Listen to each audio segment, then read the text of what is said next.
ใครชอบวันเกิดเนาะวันเกิดยังได้ยังวันเกิดเนี่ยมันบ่เคยมีจักเทื่อ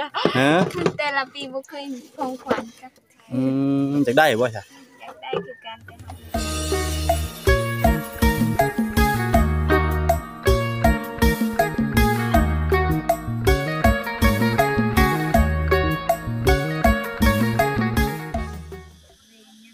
ครับทักทายสวัสดีและสบายดีเด้อพ่อพี่น้องจีเบอร์จุกคนเป็นตั้งฟังไทยฟังเราตามเทศทั้งหมดยินดีต้อนรับเข้าสู่ช่องหน่อยตาเพิ่นคือเก่าเนาะพี่น้องพี่น้องเอ้ยได้มาออกจากทางเฮือนของน้องสาวค่ำเพิ่นเนาะสาวค่ำในห้างพี่น้องเอ้ยก็มาเวทางเฮือนหลานเพิ่นพี่น้องเนาะเอามาเฮือนหลานเพิ่นอีกทีพี่น้องเอ้ยเพราะว่าความเป็นมาเพิ่นนี่ได้เนาะอยู่กินแบบใดพี่น้องเฮ็ดเป็นล่างถ้วยด้วยอยู่พี่น้องเอ้ยเนาะไปจังได๋ก็เดี๋ยวไปเบิ่งไปชมไปสัมภาษณ์ไปถามไปไทยพี่น้องเนาะพี่น้องต้นบักยมเพื่อนเพิ่นโลกดีพี่น้องไปงาก็สิฮักเนาะตรงนี้พี่น้องปุ่มอยู่นี่น้องล้างถ้วยพี่น้องเว้ยสบายดีเด้อลอยเด้อลอยล้างถ้วยเนาะสิขึ้นทางใดเด้บาดพี่น้องขึ้นทางคุณบ่เอาขออนุญาตขึ้นเทือนนี่ได้เถอะเด้อเด้อน้องขึ้นมาโอ้ตัว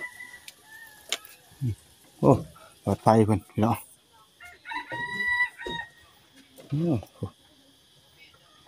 มีฮอดอันแผ่นกอไก่ขอไข่คอควายพี่น้องเอ้ยพวกงัวหรือควายนี่จอจอกซอเสือซอสร้างอันนี้เป็นภาษาลาวพี่น้องเด้อเพิ่นได้กินอย่างน้อบัดนี้พวกพี่น้องเอ้ยบ่กล้าเปิดพี่น้องยันเพิ่นให้อันนี้กระตาจังมันกระตาหลอดบ่นี่บ่เนาะกระตายังนี่เอาเบิ่งเดี๋ยวลุงหนวดลงให้ก่อนบาดนี้พี่น้องเอ้ยกล้วยตำพี่น้องตำมันประตูโอ้ยเป็นกลัวเพิ่นก็ย่างบ่ระวังนี่ฮักตึมต่ำลงนี่กล้วยเอาแค่โอ้ยเนาะน้องเอ้ยขออภัยนำบวมเป็นโอ้ทิพเข่ามุดขึ้นพี่น้องเอ้ยเนาะมาแถวนี้มุดหลายเด้อเนาะเป็นกระปุกต่างถ้วยดังจานเนาะปิดไม้ก่อนจ้ะเนาะยันพี่น้องบ่ได้ยินเดี๋ยวลองก่อน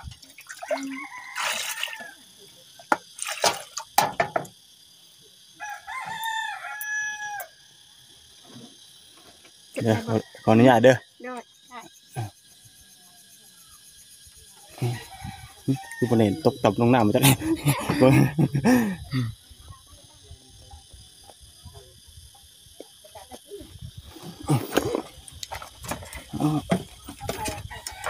คุ้มคือผลจะตกเนาะโดยแต่ไม่เป็นผลเล่นผลเพราะว่าเขาจะจุดให้จุดให้เนาะปิวเกินเลยพี่น้องเลยปิวมาทางไกลไปเลยเนาะจะบดแปลงไหนว่ามันนี่อยู่เพื่อนเนาะก็เลยอยู่เพื่อนเมื่อก่อนเจ้าอยู่ใช่จ้ะเขาอยู่สวรรค์เขาฮักก็มาเฮ็ดเวียกมาแต่เฮ็ดเวียกอยู่สวรรค์มาแต่เฮ็ดเวียกก็อยู่สวรรค์เลยอันเจ้ามากับอันนั้นบ่อันโดยสาวค่ำโดยสาวค่ำเจ้ากับสาวค่ำนี่เป็นยังกันเป็นน้าสาวกับหลานน้าสาวกับหลานโดยเจ้าเป็นหลานเนาะโดยแสดงว่าพ่อเจ้านี่เนาะที่ว่าเลี้ยงลูกเพิ่น ให้เนาะ โดย อ๋อเอาก็เมื่อก่อนก็นางน้อยสิอยู่แล้วเนาะ โดย นางน้อยเนี่ย น้อย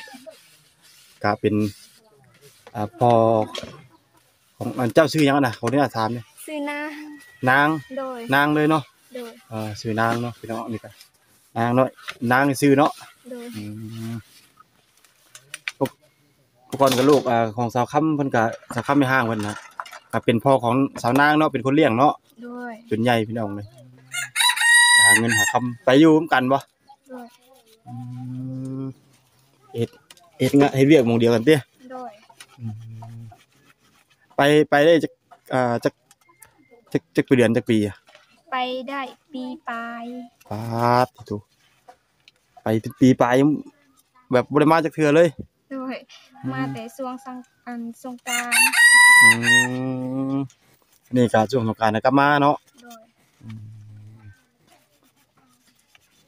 กินข้าวกินน้ำกับหยังได้มื้อนี้ กินกับมาม่า มาม่า โดย อืมข้าวกับมาม่าพี่น้องโอ้ไก่โตบ่คือไก่ตีเนาะกันเอกแล้วมื้อใดอันสิกลับไปเฮ็ดเวียกอีกบัด หลังสงกรานต์ก็ว่าสิไปแต่บ่ฮู้ว่าสิได้ไปหรือบ่ อืม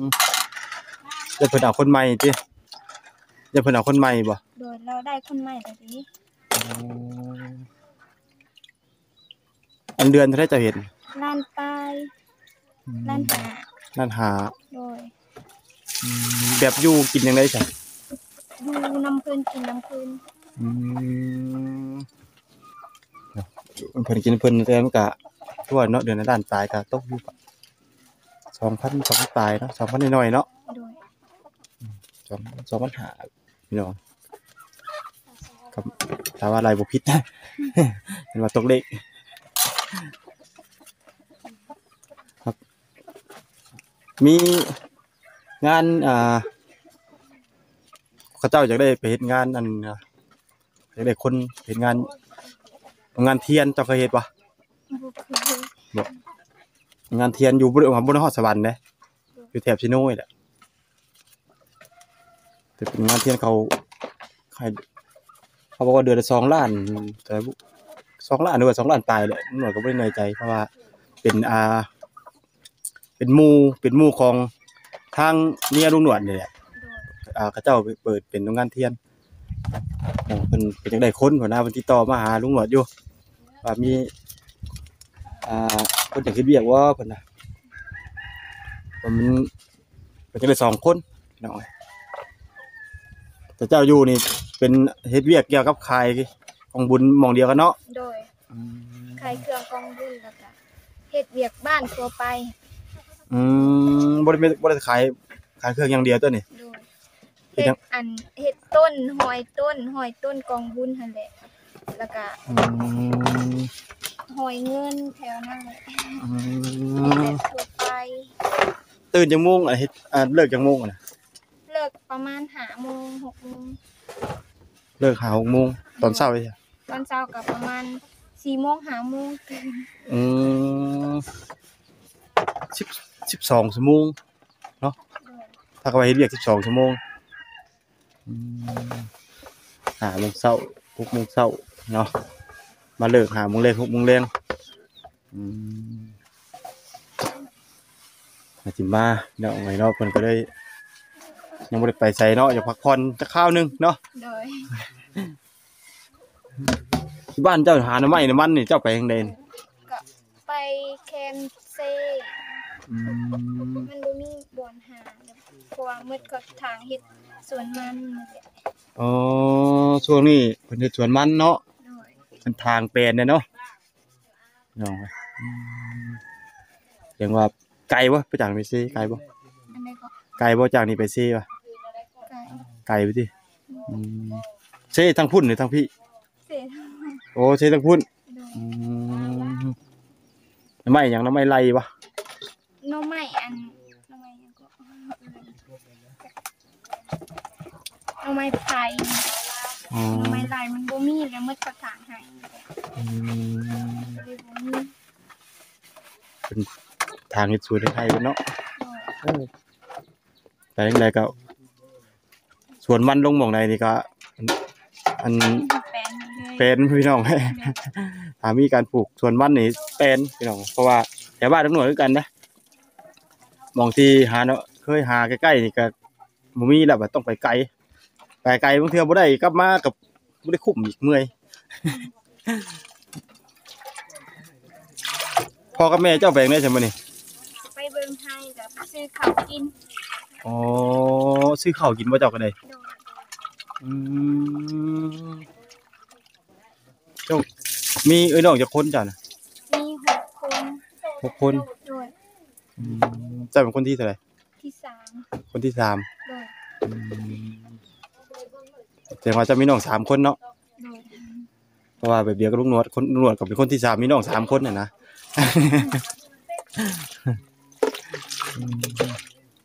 ก็แสดงว่า เจ้าไปเฮ็ดเวียกเฮ็ดงานนี่ก็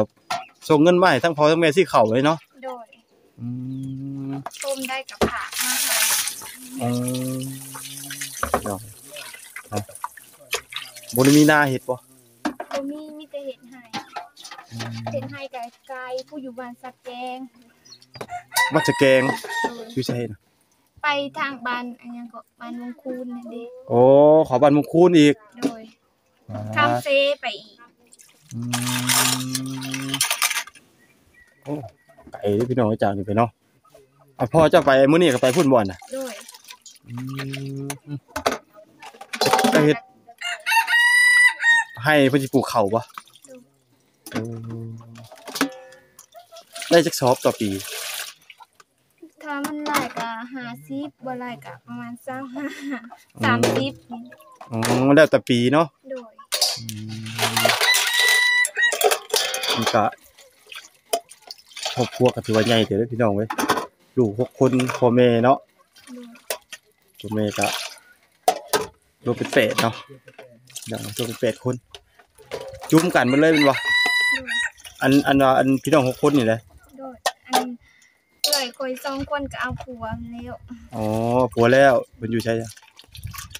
ผู้หนึงก็เอาอยู่เมืองนอง อืม ผู้ที่2น่ะเอาอยู่เมืองนอง อืม ผู้ที่1ก็อยู่นี่เด้เขาอันมาสู่เขามาสู่ อ๋ออันมันที่ว่าอุ้มลูกน้อยเอื้อยเจ้าเนาะ โดย อืมเจ้าได้ยังมีหรือบ่จะมีแหละ เนี่ย ยังเนาะ โดย อ่านี่พี่น้องเว้ยเนาะไปคือสิมีแต่ผู้บ่าวคุยเนาะ บ่มี แม่นบ่ โดย แม่นสิงามปานนี้มีผู้บ่าว บ่มีอีห เอ ลี อว่าต้นไม้ใหญ่มุ้ยผีบ่แม่นเนาะคนน่ะคนผู้งามต้องมีผู้บ่าวน่ะเนาะยังบ่มีเนาะ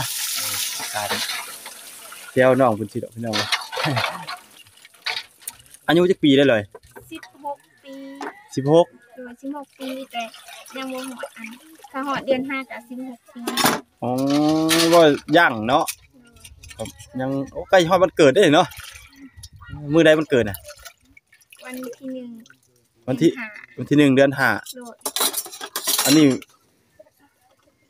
วันที่1เดือนห้าตัวนี้มันเดือนหยัง เดือน4บ่เดือน3 เนาะลุงหนวดก็ลืมมื้อลืมวันนี่พี่น้องเว้ยโอ้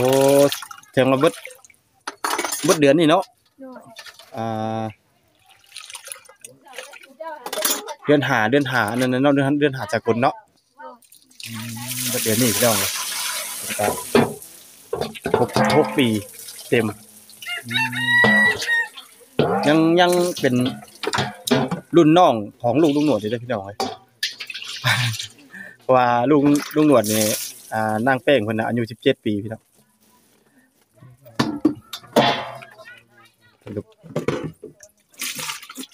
15ปีย่าง16ใกล้ฮอดวันเกิดเนาะวันเกิดยังได้ยังวันเกิดนี่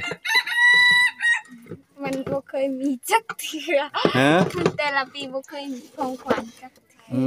อ จักได้บ่ซะ อยากได้คือกันแต่เฮาบ่มี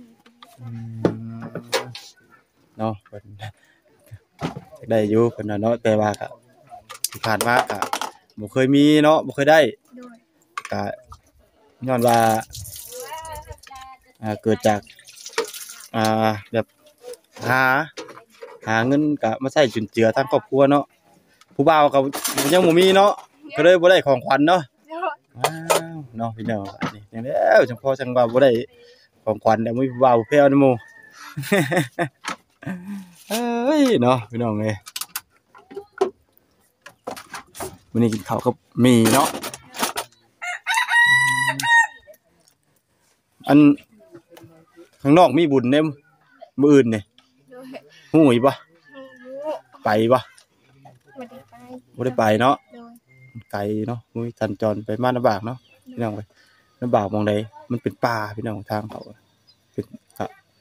เป็นตาย้านไว้เด้เวลามาเนาะ โดย เวลามาค่ำคืนมืดพี่น้องมันแบบทางเพิ่นเข้ามาเฮือนเพิ่นนี่ มันก็มืดบ่มีไฟ แม่น มันมืด มืดแล้วก็มันเป็นทางที่แบบเข้ามาเป็นป่าเข้ามาเลยพี่น้องคือทางไปให้ไปหน้านี่แหละ โดย ถ้าเป็นยามฝนนี่ต้องสิลำบากเนาะอืมถ้าลำฝนลำบากเลยลำบากหม่องที่ว่า มันมีแต่ขี้ต้มยามฝนตก แม่นว่า โดยบ่มีอันไปก็บ่ได้ อืมตกมายามฝนนี่ก็ขี้ตมไปก็บ่ได้ตกมายามแล้งขี้ฝุ่นควันก็บ่เห็นหนทางเนาะ โดย เอ้ยเนาะพี่น้องเอ้ยก็จักว่าจั่งใดได้เนาะความมาฮอดกว่าช่อนเทือนของน้องนางเพิ่นนี่ก็ขวบจังห้องสองบ่ห้องที่ขวบมามี2ห้องเลยเนาะห้อง2แม่นแล้วถ้าเป็นยามฝนนี่ขวบบ่ได้เนาะต้องขี่เหือจักยามฝน ว่า โดย เวลาเพิ่นเอิ้นว่าบ้านห้วยน้ำยืงนี่อ่า ถ้าฝนตกหลายมันก็ยืง อืมยืงจากซีขึ้นมา โดยยืงจากห้วยหั่นแหละ อืม ยืงก็ถ้าอยู่แคมห้วยมันก็ท่วม อืมอันนี้เนาะยืงมาเลยบ่นี่ โดย โอ้พี่น้องเอ้ยห้วยอันนี้ แต่มันบ่ฮอดนี่แต่มันก็มีน้ำอยู่หน่อยนึง อืมแต่ก็สมชื่ออยู่เนาะพี่น้อง สมชื่อบ้านห้วยน้ำยืงอยู่เด้เพิ่นว่ามันเป็นยืงนอกข่อยว่าอยู่นู่นอยู่เขาคิดว่าน้ำบ่ต้องสิขึ้นมาฮอดก็ยังขึ้นเนาะ โดย เออไกลเติบเนาะกับเจก็คือว่าแล้วมันเวลามันหนุนเนาะสิไปเอาขนมมาให้ก็ไกลแท้รถก็จะว่าเพิ่นออกไปแล้วไปจักนี่เนาะพี่น้องเอ้ยไกลเติบเลยมาไปเอาขนมลุงหนวดปะเกือบขับรถบ่ทันออกปะเด้โอ้ยเอาอีกแล้วเกือบอีกแล้วพี่น้อง นอนนี่จะคนนะน้องนอนอยู่นี่นี่ มีแต่3คนนอนหั่นแล้วก็พ่อกับแม่ เจ้านอนอยู่ใช่จ้ะ เฮานอนอยู่เฮือนหมู่ นอนอยู่เฮือนหมู่อีก โดย เนาะพี่น้องมานี่ก็แบบบ่ได้นอนเฮือนเจ้าของเนาะ โดย อืมมันเต็มบ่เนาะ มันก็บ่ได้เต็มแบบว่าหยังโด อื ย มเนาะถ้าเพิ่นพี่น้องเนาะก็คือว่านอนดามีไปเบิ่งเลยพี่น้องเว้ยช่องทะลุ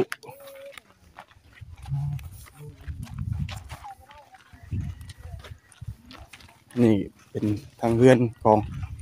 น้าสาวเพิ่นเนาะพี่น้องเว้ย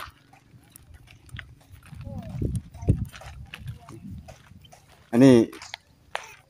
ก็เป็นเฮือนที่ว่าเพื่อนที่อันทั้งอันนะเสาค้ำเนาะเพิ่นบ้างออกเนาะ โดย เพิ่นบ้างออกตอนนั้นพ่อเจ้าเป็นคนเฮ็ดได้เนาะได้ยินทั้งพ่อเจ้าเว้าเด้ ขอไปเป็น เอ้ารถไปใช่เลย แม่เราไปกัน เอ้าออกแล้วบาดนี่โอ้ยทำตัวน้องเพิ่นเนาะบาดนี่พี่น้องเอ้ย บ่เป็นหยังดอก ไอ้ขอโทษเด้อแต่ว่าบ่เป็นหยังเดี๋ยวให้เอาเงินให้ก็ได้ไว้ โดยขอบใจหลายๆเด้อ โดยนี่เป็นเงินส่วนตัวทุกหน่วยเนาะเพราะว่าบ่สิมาเอาขนมพี่น้องเลยทำรถพอดีทั้งบ่บ่บุบน้ำตาเพิ่นอาจจะออกไปโดดคลิปพี่น้องไงเนาะอย่าแบบตัวน้องเพิ่นมาเสียเวลามาใกล้เติมเนาะ มันก็บ่ได้ เดี๋ยวเข้าใจ เด้อสาวน้องนวดก็จะขอจบคลิปเลยเนาะเข้าใจ เด้อเนาะพี่น้องเมื่อกี้กะเอาสิมาเอาขนมให้น้องเพิ่นพี่น้องเนาะมาแบบทางบ่บนป่าเพิ่นออกไปดูคลิปพี่น้องพาอยู่นี่บ่มีสัญญาณเนาะสัญญาณบ่มีเลยพี่น้องก็เลยในว่าตัวน้องเพิ่นเนาะก็เลยเอาเงินให้ทางน้องเพิ่นไปซื้อเนาะ100,000กีบพี่น้องเนาะก็เป็นเงินส่วนตัวทางหน่วยเองเนาะเพิ่นชื่อน้องนางพี่น้องเพิ่นเป็นหลานของสาวค่ำแม่ห้างพี่น้องเพิ่นก็ไปเฮ็ดเวียกนำกันเนาะพี่น้องเนาะหม้องเดียวกันแหละพี่น้องเอ้ยก็มาก็มานํกันเนาะเพิ่นว่าถ้าว่าอาจสิหลังสงกรานต์อาจสิกลับไปหรือว่าถ้าว่าเพิ่นได้คนแล้วก็อาจสิบ่ได้ไปเพิ่นว่าเนาะอาจสิไปอยู่บ้านว่าเนาะว่าง่ายก็ถ้างานว่าซั่นซะเนาะถ้าว่าเพิ่นบ่เอาคนก็สิได้ไปเนาะก็น้องหน่วยก็จะขอร่ำลาเนาะพบพ้อกันคลิปหน้าพี่น้องเนาะก็สำหรับคลิปนี้ก็ฝากให้พ่อแม่พี่น้อง FC ฝากกดไลค์กดแชร์กดเป็นกำลังใจให้กับทางหน่วยเด้อเพื่อหน่วยก็จะมีกำลังใจถ่ายคลิปลงคลิปใหม่ให้ทางพ่อแม่พี่น้อง FC ได้เบิ่งได้ชมกันไปเรื่อยจริงขาดบ่ได้เด้อก็ขอบคุณทั้งพ่อแม่พี่น้อง FC เบิดทุกผู้ทุกคนที่เข้ามาอ่าเบิ่งและรับชมโดยบ่ข้ามโฆษณาให้กำลังใจกับทางน้องหนวดเนาะก็ให้อยู่ดีมีแรงร่ำรวยทองเฮงปังๆเด้อเนาะคลิปนี้ก็สบายดีบาย